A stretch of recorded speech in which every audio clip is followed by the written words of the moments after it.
Hey, everybody, this is Pastor Patrick, and I'm coming to you on the week of the 17th of January, mid-January.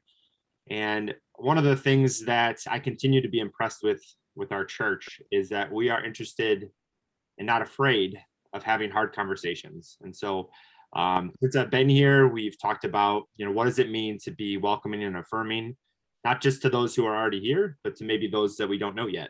And specifically those who are marginalized in our community and in our society. And so I'm proud to say we are an RIC congregation, Reconciling in Christ. And we've done the hard work over 3 years to name that we are not only tolerant, but we affirm LGBTQIA siblings in our community and in our congregation. We've also began some conversations around anti-racism. And that's, again, not an easy topic to talk about. And so I'm grateful for all of you for wherever you find yourself on the spectrum, trying to find a way to learn and grow in how we can do this work together. And so we've done some immigration work. We've done a lot of hard conversations. And today I have with me an AU student, Aurora University first year, Sophia, and she's been kind enough to join me this morning, and her and I have been getting to know each other since last summer. And so I'd like her to introduce herself, what kind of drew her to St. Mark's, and then we'll explain a little bit from there what we're going to be talking about. So Sophia, tell us about yourself. My name is Sophia, and I am a first year at AU, and I am double majoring in social work and criminal justice. And what drew me to St. Mark's was I was looking for a church that was about what I believe Christ is about, which is spreading love and spreading compassion and not excluding people or, hating other people and or saying that one is better than the other. Because I know a lot of people that have a lot of religious trauma and has really been hurt by the church. And I believe that the church is a place where people come to have community and love on one another and support one another. And that's what it's about. And I really, in a lot of, mega churches and things like that, they were just speaking of, this is wrong, we don't accept this, things like that. And personally having a lot of friends, and family in the LGBTQIA community, I do not agree with that standpoint. And I think,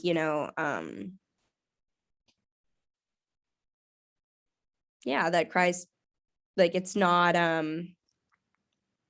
it's about love, and love is love. So This is why you fit so well into our community. It's been a joy to get to know you, and I'm excited for you to kind of get more in the fold of our congregation. We've been talking, right? And I've been learning about your story and your passions. And this month is actually Sex Trafficking Awareness Month. It's something I'm also passionate about. I'm an advocate for Inc. 180, and Chris is the executive director there, and he's spoken to our high school youth, and he covers up tattoos or removes tattoos from sex trafficked victims. So our congregation is somewhat aware of this horrible evil that exists in our world. But again, I think I want to have a conversation with you because you have your own interest and your own passion in how we can, as a congregation, be educated around this issue. And I think oftentimes we think of sex trafficking like from the movie Taken, or we think of it as it's over there, it's not here. And as I've talked with you, it's here, it's everywhere. It's in the state of Illinois. It's in every state, sadly. And so I would love for you to kind of explain a little bit about to the congregation, your knowledge of sex trafficking, and then if we can then move to, okay, that's really hard, but then how do we as a congregation respond to this reality that exists and is hurting people in our community? Yeah. So obviously it's a hard thing to talk about. Yes. That's why there's so much information around there, is because people don't really want to talk about it. And it's understandable because it's horrible. But it's something that is very much so prevalent in our country. I grew up in and out of the system, and I spent time in group homes specified for kids who were trafficked. So you can kind of infer there that information.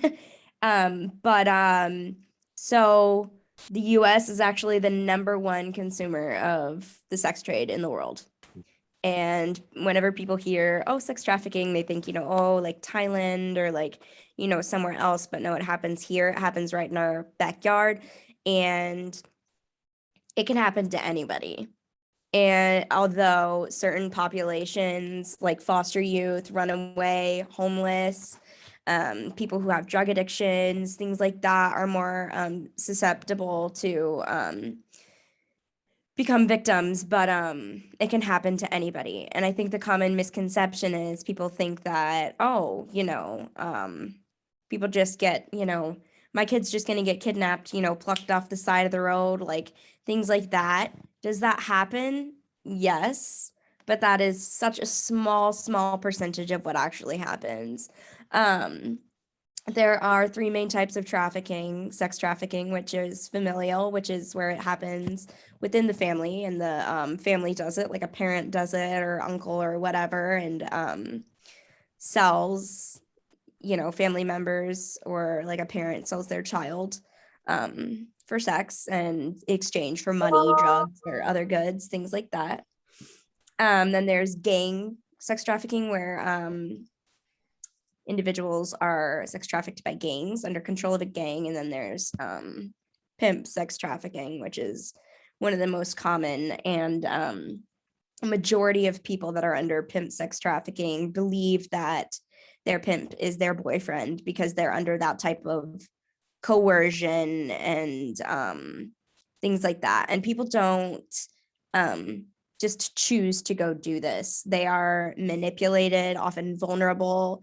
NCMEC, which it stands for National Center for Missing Exploited Children, say that 1 in 7 of their runaway cases becomes a victim to trafficking. And depending on the state, 50 to 90% of children who are sex trafficked are involved in the foster care system or have been, which is really unfortunate. And also, unfortunately, due to the COVID-19 pandemic, more people have become vulnerable to trafficking because of lack of resources and services shutting down and things like that. So things have become even harder for people that are already vulnerable. And so the term CSEC, which is CSEC, stands for Commercially Sexually Exploited Children, which stands for anybody under the age of 18 whose sexual abuse is subject to some kind of commercial transaction, whether that be for money, drugs, shelter, anything. And 13 is the average age of recruitment. And so commonly when, it's not familial and it's, some other kind of trafficking, there undergoes something that's called a grooming process, where sometimes it's the individual themselves that sees, somebody that is vulnerable and that they can prey upon and that they can, lavish upon with gifts and love and attention and these things that they, believe that they're lacking, or like maybe a teen that's just pissed off at their parents and, wants an out, and they're like, oh, and they, they groom them into thinking like, I love you, I'm going to take care of you. And then all of a sudden, then the turnout happens, and that's when it begins. But sometimes they also use, pimps will have multiple girls, and they will use some of their other girls to recruit other girls or boys or whoever into the life. The life is what we call the trafficking world. And let's see. So it's not something that doesn't happen. I mean, in 2020, 10,583 situations of trafficking were reported, involving 16,658 individuals. And you also have to remember that it's largely underreported because a lot of this stuff is underground, things like that. And a lot of people believe that, oh, this type of stuff only happens in Chicago, or this type of stuff only happens in, no, it also happens in affluent neighborhoods. It happens everywhere. Like nobody is necessarily safe to it, but yes, it does happen more in Urban settings. urbanized communities like Chicago and things like that. It's just more prevalent. And in 2020, also online recruitment has become a lot bigger of a thing, because the main recruitment sites are foster group homes, which is like 70%, schools, which is 38%, and then strip clubs, which is 46%. And since that's, things have, shut down and been on the down low, there's been a big increase in online recruitment. And so there's been like a 125% increase of recruiting on Facebook and a 95% increase on Instagram. So definitely, like, people that have kids or whatever, talk to your kids about this and talk to them about social media and safety and things like that. I'll just interject. I mean, I know Chris Baker, who I talked about, Inc. 180, him and his daughter do a social media platform where they teach about that, because a lot of this has moved digitally. And it's not to necessarily scare you, it's just to make the reality known that it's out there, and it's Right. infiltrating, not just in person, or, I can protect my kid by making sure they're hanging out with, but oftentimes online it's harder, right? And so just how do you as a parent or as a grandparent care for your kids, and just make them aware of this reality. So very good. Yeah. Yes. Yeah. And like, in addition to this, it's hard because of the lack of resources and things. So for minors, specifically in Illinois, there's about 8 beds that are trafficking specific. There's 8. And that definitely does not fit the need. That's in Illinois. That's in Illinois. That's in Illinois. There's like 8 beds that are trafficking specific for minors in Illinois. And so that's definitely not enough. And so kids end up in, group homes, which are recruitment centers. Pimps know where they are and kids want to get out of them. So, and then also people with addictions or prior abuse, things like that are very susceptible, because this is how they're able to fuel the need. But I would say, in my experience and from what I have seen, the number one thing is people longing for somebody to love them, and that is how they get pulled in, or they need somewhere to stay, and that is how they get pulled in, or they need to provide for their child, and that is how they get pulled in. Or like, this is how you were raised, so it's really, really sad. And so it's like, what can we do? Because this is like systemic, right? Like it's an hard. issue. Yeah. Like, how do you attack something or destroy or deconstruct something evil, right? When it's so systemic. And that's, and I know this is just the start of a conversation between us and in the congregation. We're not done, right? But yeah, if you have anything that can help, like, how can we as individuals or as a church community band together to be a part of the solution in our world and for these kids? I mean, it breaks my heart. I think, I speak for all of us that, I mean, a lot of these kids are, 13 years old. It's awful. There's a lot younger too. Like, you'd be surprised, 8. Yeah. Yeah. So what, and your expertise and your knowledge, like what could we do? So, one of the things obviously is to educate and talk about it to your like friends and family. Talk about what spread the word of what's going on and that this is an issue. Also, you can volunteer your time to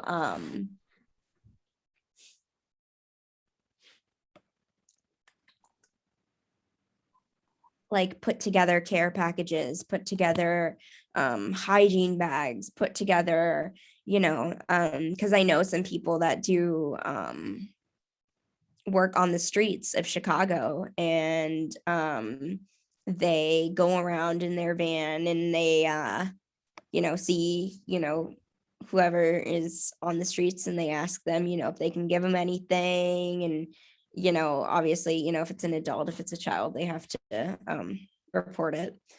But and then they also go to, some of these group homes that the traffic youth end up, because that are not trafficking specific. They're horrible. I've gone to some of them. There's this one in the south side of Chicago. It's horrible.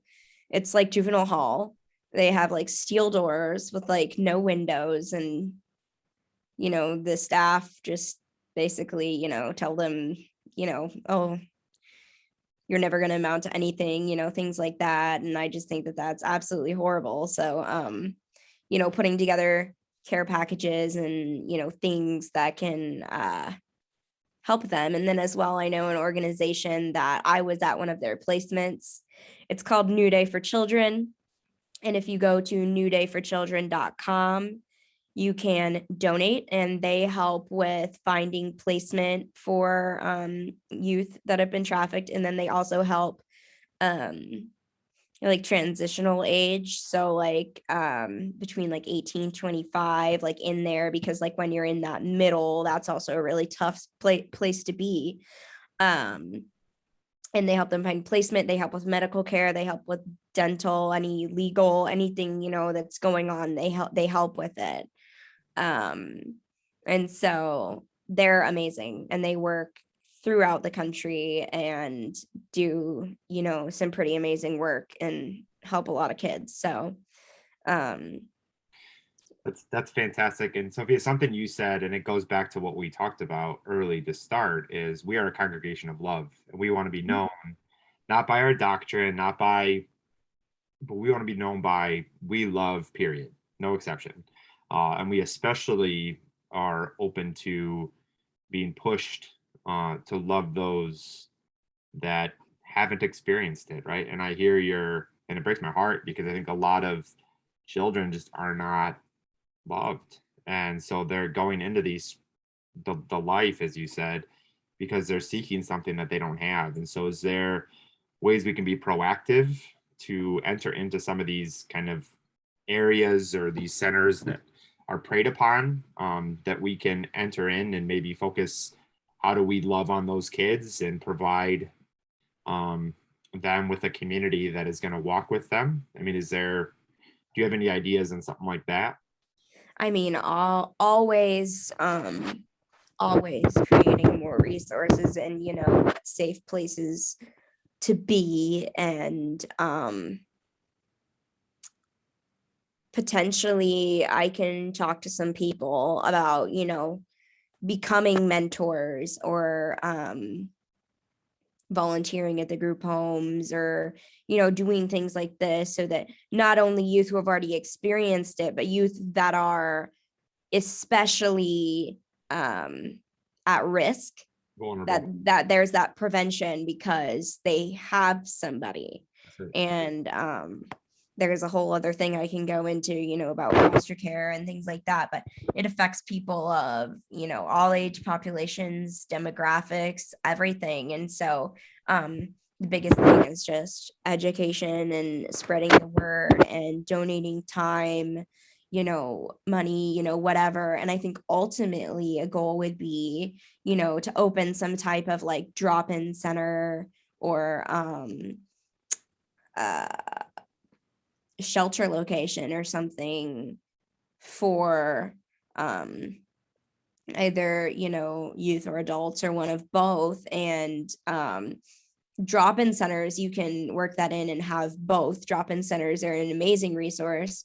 It's where you have hours of where it's open, and then, you have staff, and then you have resources there to help people and help them navigate their lives, whether it be a youth or an adult. And then they have, a resource closet in the back for, people that have kids and, whatever, or they have diapers, and, or providing clothing, to survivors or things like that, just like whenever there's a need, um, responding to the need in the community. And I have, connections and I know people and I around in the community, and I can, see what it is materialistically, like what can we do materialistically, like what is it can we do, but we need to see, like, just kind of like building an army, the more people that we have, the better that it is, and go from there. So a community that's in the know and is heartbroken and wants to do something. Mhm. And so I hear, again, making people aware, family members, loved ones. You talked about, correct me if I'm wrong, the new day. Is that what it's called? Yeah, it's New called New Day for Children, and then their site is newdayforchildren.com, Tom. and people can go on there and donate, Yeah. and that helps a lot. And I'm in contact with the caseworker from them all the time. I talk with her all the time. So We have, we could have like drives where we're, putting together care packages, mhm, for folks. And mhm. it is, as you said, being proactive in how do we build community around these kids that are susceptible or are at risk, with the ultimate goal of how do we foster, and whether it's at our building or we're working with community leaders in Aurora to make these drop-in centers more available um, to our adults and our children who are experiencing this evil, so that we can meet them where they are and provide them the life that God wants, which is one of liberation, not of exploitation. So, Yes. I mean, this is heavy, right? And I'm grateful, Sophia. I mean, we talk about this individually, how, um, I think that's, you coming to our church has been a blessing, and I think you're bringing a perspective, that, I'm grateful that you're challenging not only me as a leader, but I'm bringing it to the congregation. Like, what are we going to do? And it's not Sophia's problem to fix. It's not my problem to fix. It's our, as God's people, problem to see and to respond. And Yeah, and so, if anybody has any questions or whatever, feel free to somehow get them to me and I can yeah, answer whatever I can. and you are a fantastic resource. And so, looking forward to working with you. And as I mentioned to you and to the congregation, Chris Baker is another great resource, and friend of mine. And I'm sure we'll be doing work with him, you and I, and the congregation. Um, but as Sophia said, and as I said, I mean, this is not the end of this conversation. Um, as much as I wish we could just eradicate evil like that, it takes time. It's incremental, and Sophia, you're absolutely right. Like, it's going to take an army, and so, I'm hopeful, because we are a congregation, that can put resources together, people together, to dismantle, horrible things, and bring about new things, and that is what our faith teaches us. So, I look forward to 2022 with you, Sophia, and the congregation, of how we build off this conversation and, see what God's going to do with it. So, as Sophia said, if you have any questions for her, she has crazy amount of contacts. Uh, every time I ask her a question, she's like, "Oh, I know this and this and this," and we've done that individually, right? But I'm excited to open this up to the congregation, and, we wanted to together, because it's such an important month and an awareness month, that, we didn't want to avoid it, even though we're in COVID, Yep. even though we're distanced and not meeting in the building. We thought it important to, lay this at your feet and make you aware of this January sex trafficking month. So, Sophia, do you have any last comments before we end? Not that I can think of. No, I mean, thank you for having me. Yeah, no, it's the privilege, and I love our congregation, that we are intergenerational, and it's awesome when, we see literally and hear, um, that God's at work, and God's at work through you, um, and God's going to be at work through us, and so I'm excited for what that will be. So, thank you, Sophia, for joining us, taking time out of your busy AU schedule. And we look forward to, you, again, getting more in the fold into what we're doing at St. Mark's, and for St. Mark's, to joining with you in this, fight to eradicate, sex trafficking. So, thank you so much. Thank you.